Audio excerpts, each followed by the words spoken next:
खुद को बदलना है तो इन 5 जगहों पर हमेशा चुप रहो। नंबर 1, जब तुम्हें लगे कोई तुम्हारी भावनाओं को तुम्हारे शब्दों से नहीं समझ सकता, उस समय तुम्हें चुप रहना चाहिए। अक्सर हम लोगों को अपनी दुख परेशानियां बताना शुरू कर देते हैं, जबकि हमारे आसपास रहने वाले ज़्यादातर लोगों को इससे कोई मतलब नहीं है कि हमारे जीवन में क्या गुजर रहा है। हर इंसान को केवल खुद से मतलब होता है। वह केवल खुद के बारे में बात करना चाहते हैं, वह केवल खुद की तारीफ सुनना चाहते हैं। उन्हें हमारे जीवन की परेशानियों से कोई मतलब नहीं और ना ही वह सुनना चाहते हैं। हो सकता है 1 या 2 बार वह तुम्हारी दुख भरी कहानी सुन भी ले, लेकिन उसके बाद तुमसे दूर भागना शुरू कर देंगे, क्योंकि कोई भी किसी दुखी और असहाय इंसान के साथ रहना पसंद नहीं करता। इसलिए कभी भी अपने कुछ करीबी मित्रों और परिवार वालों को छोड़कर किसी ऐसे इंसान को अपनी परेशानी ना बताएं जो तुम्हारी बातों को समझने के बजाय उनका मजाक बनाए या तुम्हारी मजबूरी का फायदा उठाए। नंबर 2, जब तुम्हें यह ना पता हो कि किसी विशेष मौके पर क्या बोलना है या किसी विशेष घटना के बारे में आधा अधूरा ही ज्ञान हो, तो ऐसे मौके पर तुम्हें चुप ही रहना चाहिए। ऐसा इंसान जो आधा अधूरा ज्ञान होने के बाद भी उस विषय में बात करता है, वह अक्सर ही मजाक का पात्र बनता है और कोई भी ऐसे इंसान को कभी गंभीरता से नहीं लेता। अपनी बात प्रभावशाली तरीके से वही इंसान रख सकता है जिसे उस घटना या विशेष के बारे में गहराई से जानकारी हो। इसलिए कभी भी आधी अधूरी और इधर उधर से मिलने वाली जानकारी के आधार पर लोगों से अपनी बात मनवाने की कोशिश ना करो। हालांकि दोस्तों, प्रभावशाली बातचीत करना और एक ऐसा इंसान बनना जिससे हर कोई बात करना चाहे, जिससे हर कोई सुनना चाहे, यह भी एक कला है जिसे हर इंसान सीख सकता है। आप भी सीख सकते हैं।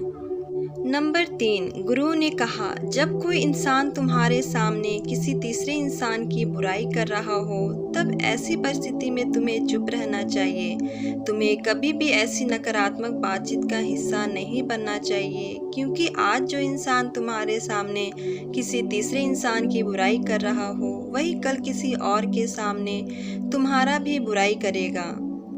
और इस बात की ज़्यादा संभावना है कि आज तुमने अगर उसके हाँ में हाँ मिलाने के लिए तीसरे इंसान की जो बुराई की है, कल रिश्ते ठीक होने पर वो तीसरे इंसान से कहे कि तुमने उसके बारे में क्या क्या कहा था, तब आपकी क्या ही इज्जत रह जाएगी। विचार करो। इसलिए जब भी कभी कोई किसी तीसरे इंसान की बुराई करे या उसे गलत समय का मजाक उड़ाए, तुम्हें बस उसकी बात सुन लेनी है। आपको अपनी कोई भी राय वहाँ नहीं रखनी है। नंबर 4, जब कोई तुम्हारे ऊपर गुस्सा करे और तुम्हें अपमानित करने की कोशिश करे, तब ऐसी परिस्थिति में तुम्हें चुप रहकर सामने वाले के गुस्से को कम कर सकते हो और स्थिति को बिगड़ने से बचा सकते हो, क्योंकि क्रोध एक ऐसी मानसिक स्थिति है जो बुद्धि को हर लेती है। इस स्थिति में मनुष्य सोच विचार कर नहीं बोल पाता, जिस वजह से अभद्र शब्द व कड़वे वचन की मुंह से निकलते हैं।